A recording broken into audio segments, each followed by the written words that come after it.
नमस्कार। रिपोर्ट राजस्थान में आप सभी का स्वागत है। आपके साथ मैं हूं कुलदीप। बुलेटिन की शुरुआत करते हैं बड़ी खबरों के साथ। डीडवाना शहर के एक रिहायशी इलाके में आज सुबह बारिश के कारण 2 मंजिला मकान ढह गया। हादसे में ऊपरी मंजिल के कमरे पूरी तरह से मलबे में तब्दील हो गए, जिससे नीचे की बिल्डिंग को भी भारी नुकसान हुआ है। गनीमत रही कि हादसे में पहले ही इस मकान को खाली करवा दिया गया था, जिससे किसी भी व्यक्ति को चोट नहीं आई है और जनहानि से बचा गया। वहीं मकान गिरने के बाद घटनास्थल पर भारी भीड़ जमा हो गई, जबकि आसपास के इलाकों में लोग भी डर के साए में हैं। घटना की सूचना मिलने पर पुलिस टीम मौके पर पहुंची और राहत कार्यों की शुरुआत की। पुलिस ने घटनास्थल का जायजा लिया और जल्द ही आवश्यक कदम उठाए। हमारे उस थाने से सूचना मिली कि कोई कोर्ट मोहल्ले में मकान जर्जर है, वो गिर गया है। लेकिन वहाँ तुरंत पहुंचे। यहाँ पर कोई जन हानि हुई नहीं है और हमने काफी लोगों से समझाइश की है। उनको दूसरा मकान भी गिर सकता है, तो काफी लोगों को समझाइश की, बाहर गए, कोई जन हानि नहीं हुई। घटनाक्रम का तो कुछ पता ही नहीं चला, एकदम ही आ गई पास वाला मकान। हम तो अंदर आटा पीस रहे थे, उसको तो बाहर भाग के आया और वो पूरा गिर गया। हमारी भी पट्टियां टूट गई, कांटा टूट गया, पूरा चक्की की पट्टियां टूट गई। बांसवाड़ा सदर थाना क्षेत्र में एक बार फिर चोरों ने कहर बरपाया है। बीती रात police head constable Virendra Singh की पल्सर बाइक चोरी हो गई। यह घटना सीसीटीवी कैमरे में कैद हो चुकी है, लेकिन चोरों का अब तक कोई सुराग नहीं मिल पाया है। चौंकाने वाली बात यह है कि यह घटना सदर थाना क्षेत्र के प्रमोद कलाल के घर के पास हुई है, जहां करीब 15 लाख रुपए की चोरी पहले भी हो चुकी थी। उस मामले में भी पुलिस अब तक असली चोरों को नहीं पकड़ पाई है। लगातार हो रही चोरियों और पुलिस की निष्क्रियता को लेकर इलाके में लोगों में गुस्सा व्याप्त है। नागरिकों ने सवाल उठाया है कि जब पुलिसकर्मी खुद सुरक्षित नहीं रहते तो आम जनता की सुरक्षा कौन करेगा। राजधानी जयपुर में अक्षपात्र फाउंडेशन चैरिटेबल ट्रस्ट ने द ललित होटल में प्योर राजस्थानी सम्मान समारोह का भव्य आयोजन किया। कार्यक्रम में केंद्रीय मंत्री रामदास अठावले और निवाई से बीजेपी विधायक राम सहाय वर्मा ने कार्यक्रम में शिरकत की। इस दौरान कच्ची घोड़ी पर बैठकर घूमर नृत्य के साथ सभी आए अतिथियों का पारंपरिक तिलक लगाकर स्वागत किया गया, जो राजस्थानी सांस्कृतिक धरोहर को उजागर करता है। अक्षपात्र फाउंडेशन के अध्यक्ष अमरवीर सिंह ने बताया कि इस अवसर पर 25 विभूतियों को उनके क्षेत्र में उत्कृष्ट कार्य करने के लिए सम्मानित किया गया है। फाउंडेशन के सचिव डॉक्टर नवरतन गुसाईवाल ने बताया कि राजस्थान की उन महान विभूतियों को सम्मानित किया गया है जिन्होंने जमीनी स्तर पर राष्ट्रहित में योगदान दिया है और अपनी मेहनत से देश और राज्य का नाम रोशन किया है। इन विभूतियों में कुछ को भारत सरकार द्वारा राष्ट्रपति द्वारा सर्वोच्च सम्मान मिल चुका है। केंद्रीय मंत्री रामदास अठावले और विधायक रामसाय वर्मा ने सभी विभूतियों को मेडल पहनाकर शॉल उड़ाकर अक्षपात्र आइकॉनिक अवार्ड 2025 से सम्मानित किया। इस अवसर पर पद्म भूषण और पद्मश्री से सम्मानित पंडित विश्व मोहन भट्ट और पद्मश्री गुलाबो सपीरा भी मौजूद रही। इस समारोह में राजस्थान के सांस्कृतिक धरोहर और समाज में योगदान देने वाली विभूतियों को सम्मानित करने का एक अद्वितीय अवसर प्रदान किया। हमने इसमें 4 रिटायर्ड जजेस की और चेयरमैन की एक कमेटी बनाई थी, जो हमने नॉमिनेशंस के लिए आए थे। करीबन हर सेगमेंट में हमने किया, उसमें चुनने की कोशिश की है। प्रेसिडेंशियल अवार्ड में जो प्रेसिडेंशियल में सीनियरिटी के हिसाब से हमें करीबन 38 प्रेसिडेंशियल अवार्ड्स के लिए नॉमिनेशन आए थे, लेकिन बहुत ज़्यादा कर पाना हमारे लिए पॉसिबल नहीं था, शॉर्ट टाइम की शॉर्टेज थी। तो हमने 10 को एक शॉर्ट लिस्ट करके, जजेस ने जो लिस्ट की थी, हमने उनको सबको एक अवार्ड पे, एक प्लेटफॉर्म पे लेकर आए हैं। हम इस देखते इस तरीके के कार्यक्रम से जो गांव से आए, प्रायोरिटी हम गांव से ली है, गांव से, छोटे शहरों से जो बंदे आ रहे हैं, जो देश के लिए कुछ कर रहे हैं। हमारा टारगेट वो था ताकि उनको छोटे गांव से, शहर से बंदे आगे बढ़ देखा, उनको सेवा करने का मौका मिले देश को। Amarvir Singh, I am president for.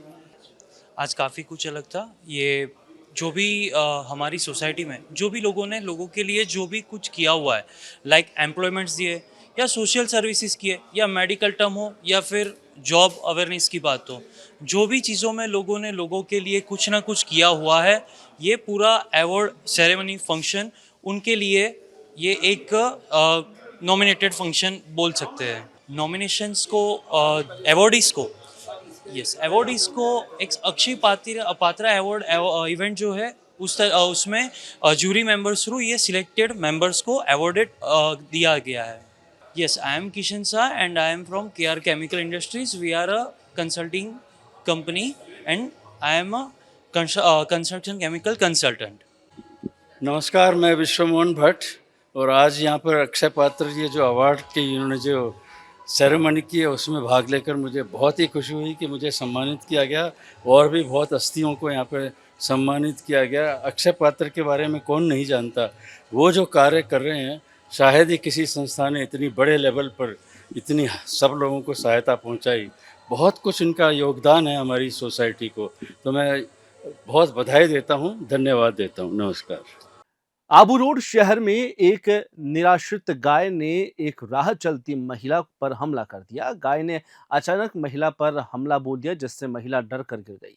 गाय महिला पर लगातार हमले करने की कोशिश करती रही और महिला के जोर जोर से चिल्लाने के बाद आसपास के लोग मौके पर पहुंचे और बड़ी मशक्कत के बाद गाय को दूर किया। यह घटना तब हुई जब महिला शहर के मुख्य मार्ग से गुजर रही थी। स्थानीय लोग बताते हैं कि निराश्रित गायों की समस्या पहले भी थी, लेकिन नगरपालिका प्रशासन इस पर गंभीर कार्रवाई करने में नाकामयाब साबित हुआ है।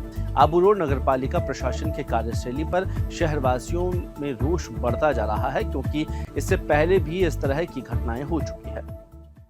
अलवर जिले के विजय मंदिर थाना क्षेत्र में सोमवार को एक युवक का अपहरण कर लिया गया। आधा दर्जन से अधिक अपहरणकर्ताओं ने उसे बोलेरो गाड़ी में सवार होकर अगवा कर लिया।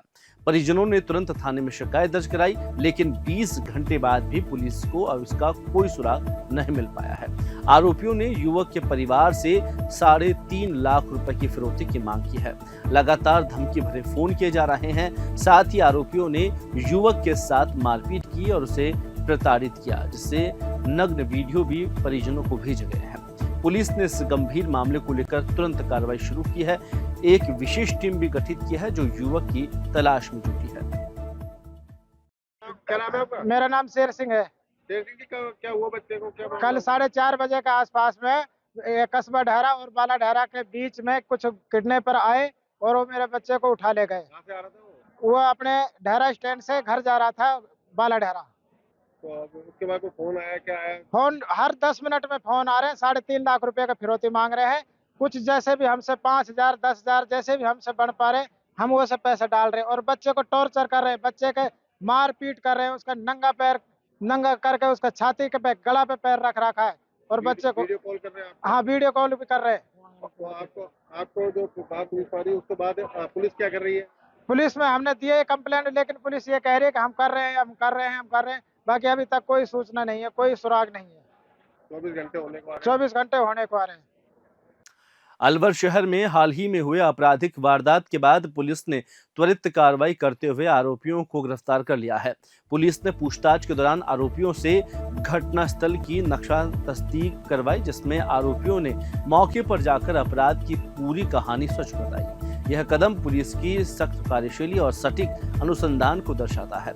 पुलिस अधिकारियों के अनुसार नक्शा तस्दीक के दौरान आरोपियों ने घटनास्थल पर जाकर खुलासा किया कि वारदात को कैसे अंजाम दिया गया और इसमें कौन कौन लोग शामिल थे। इस प्रक्रिया से केस की पुष्टि हुई और कानून प्रक्रिया को एक मजबूत आधार मिला, जिससे न्याय की प्रक्रिया में तेजी आएगी। डीग जिले के भरतपुर रोड स्थित रिजर्व पुलिस लाइन के अन्वेषण भवन और एमटी गैरेज का उद्घाटन महानिरीक्षक भरतपुर रेंज राहुल प्रकाश ने किया। इस अवसर पर पुलिस के जवानों ने उन्हें गार्ड ऑफ ऑनर दिया। उद्घाटन समारोह में डीग पुलिस अधीक्षक, एएसपी, जिले के सभी सर्कल के अतिरिक्त पुलिस अधीक्षक, सीओ और थानाधिकारी भी मौजूद रहे। साथ ही उद्घाटन कार्यक्रम के दौरान पुलिस महानिरीक्षक राहुल प्रकाश ने जिले में उत्कृष्ट कार्य करने वाले पुलिस अधिकारियों और कर्मचारियों को प्रशस्ति पत्र देकर सम्मानित किया। इस मौके पर आईजी राहुल प्रकाश ने पुलिस के कार्यों की सराहना करते हुए कहा कि पुलिस की प्राथमिकता जनता की सेवा और सुरक्षा है। 12 कृषि उपज मंडी के व्यापारी पिता पुत्र ने 15 करोड़ रुपए के अधिक की राशि का घोटाला करने समेत मंडी के अन्य व्यापारियों को भारी नुकसान पहुंचाया है। इन व्यापारियों ने व्यापार महासंघ अध्यक्ष योगेश कुमार के साथ मिलकर 12 कोतवाली थाने में शिकायत दर्ज कराई है। इससे आरोप लगाया है कि मंडी व्यापारी रामेश्वर और नीरज एंड कंपनी के पीड़ित व्यापारियों का माल प्रॉपर्टी कब्जे में ले ली है। वहीं व्यापारी योगेश कुमार ने बताया कि भगोड़े व्यापारी अपने प्रॉपर्टी को बेचकर उन पैसों को आपस में बांटने की कोशिश कर रहे हैं। इस पूरे मामले को लेकर कल मंडी व्यापारी संघ की अध्यक्षता में एक बैठक आयोजित की जाएगी, जिसमें व्यापारियों के बीच इस मुद्दे पर चर्चा होगी। मंडी का एक व्यापारी है नीरज कुमार एंड कंपनी, जो बाजार के लगभग 15-17 करोड़ रुपए लेकर के वहाँ के आए। उसका जो माल और प्रॉपर्टी पड़ी हुई है उस पर मंडी के व्यापारियों ने उस पर कब्जा कर लिया है और उसे बेच करके खुद में बांटने का प्रयास कर रहे हैं। उसके विरोध में आज हमने जिला पुलिस अधीक्षक को ज्ञापन भी दिया है। आज यहाँ SHO योगेश जी चौहान के पास भी हम उसी की मदद के लिए यहाँ आए थे। चौहान जी ने हमें पूरी तरह आश्वासन दिया है कि हम आपके जितनी भी मदद हो सकेगी करेंगे। जो फरार हुए हैं पिता पुत्र रामेश्वर जी व नीरज जी, उन्हें भी पकड़ने के लिए शीघ्र ही टीम गठित कर रहे हैं। और कल हम एक बार पुलिस के साथ मंडी अध्यक्ष के साथ एक बैठक करेंगे। उसमें उस बेचने जा रहे माल को सभी में डिस्ट्रीब्यूट करने का प्रयास करेंगे। सभी को एक जैसा मिलना चाहिए, यूँ नहीं कि भाई मंडी वाले ही मंडी के पैसे ले लें, बाहर वाले बाजार वाले बाद में ले लेंगे। ऐसा नहीं है। हम इसको रोक कर उस पर बैन लगाने के लिए यहाँ CI साहब के पास आए हैं और जिला पुलिस अधीक्षक के पास गए। बारां जिले के स्टेट हाईवे पर स्थित दिन ब दिन बिगड़ती जा रही है, जहां पर बारां जिले के समरपुर में मांगरोल तक 25 किलोमीटर लंबी सड़क पूरी तरह से जर्जर हो चुकी है। सड़क में पग पग पर गहरे गड्ढे बन गए हैं। कई स्थानों पर तो गड्ढों का आकार इतना बड़ा हो गया है कि 15 फीट चौड़े और आधे से 1 फीट गहरे गड्ढे बन गए हैं। इससे दुर्घटनाओं की संख्या में लगातार वृद्धि हो रही है और इसके अलावा गड्ढों में वाहनों के कूदने से वाहनों की मरम्मत का भी खर्च बढ़ रहा है। अरसे से इस समस्या के बावजूद न तो स्थानीय जनप्रतिनिधि और न ही जिम्मेदार अधिकारी इस गंभीर मुद्दे पर ध्यान दे रहे हैं। खस्ताहाल सड़क की मरम्मत का कार्य अब तक नहीं किया गया है।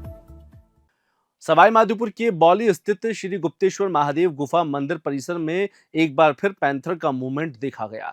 यह पैंथर मंदिर के सीढ़ियों पर बैठा पाया गया, जिससे पूजा कर रहे भक्तों में भय का माहौल हो गया। श्रावण मास के चलते श्रद्धालु मंदिर में सुबह जल्दी पहुंचते हैं, जिससे घटना विशेष रूप से चिंताजनक हो गई। वन अधिकारी के अनुसार गुप्तेश्वर महादेव मंदिर वन क्षेत्र में स्थित है। यहाँ पैंथर की गतिविधियां सामान्य है। हालांकि पैंथर द्वारा किसी पर हमला करने की कोई सूचना नहीं मिली है। वन विभाग ने श्रद्धालुओं से अपील की है कि वे सूर्योदय से पहले और सूर्यास्त के बाद मंदिर की ओर न जाएं। इसके साथ ही वन्य जीवों और जंगल क्षेत्र में पर्याप्त दूरी बनाए रखने का भी आग्रह किया है। बता दें कि पिछले एक सप्ताह से 2 पैंथरों का मूवमेंट बौली क्षेत्र की पहाड़ियों पर देखने को मिल रहा है। सिरोही जिले से एक हैरान करने वाली घटना सामने आई है, जहां पर एक मोबाइल शॉप संचालक को डिजिटल अरेस्ट का शिकार बनाया गया है। रेवदर निवासी अंकलेश कुमार ने साइबर ठगी के जरिए 13,69,000 रुपए गवा दिए हैं। घटना की शुरुआत तब हुई जब एक महिला ने अंकलेश को कॉल करके खुद को दूरसंचार विभाग का बताकर पुलिस अधिकारी बनने का दावा किया। महिला ने आरोप लगाया कि वह पुलिस अधिकारी है और उससे अंकलेश को गिरफ्तार करने की धमकी दी। गिरफ्तारी से बचने के लिए अंकलेश ने पैसे भेजने का लालच दिया। उसके बाद झांसे में आ गया और अपनी मेहनत के 13 लाख रुपए से अधिक की राशि गंवा दी।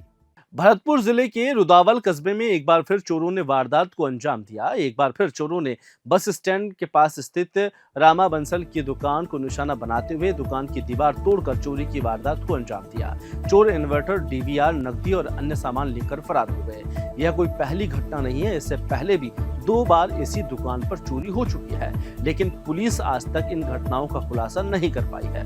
दुकान खोलने पर जब मालिक ने चोरी का पता लगाया तो उसे तुरंत रुदावल पुलिस को सूचना दी। पुलिस टीम मौके पर पहुंची, लेकिन लगातार हो रही इन चोरी की घटनाओं से क्षेत्र में लोगों में गुस्सा और नाराजगी फैली हुई है। कोई खुलासा नहीं हुआ। 3 चोरी होने के बाद में अभी तक कोई खुलासा नहीं हुआ है। हमारी ये दुकान ऑन रोड पर है, गोदाम ऑन रोड पर है और रात को गश्ती भी जाती है और रात को करीब 3 बार हमारे यहाँ पे 3 बार चोरी हो चुकी है। एक भी बार खुलासा नहीं हुआ है। ये दुकान यहाँ से तोड़ी गई है, जबकि आप मुझे फोटो दिखा देना। और रात को गश्त भी है, फिर भी डर नाम की कोई चीज़ नहीं है। अभी तक कोई खुलासा नहीं हुआ है चोरी का। फिलहाल इस बुलेटिन में इतना ही। मुझे दीजिए इजाजत। नमस्कार।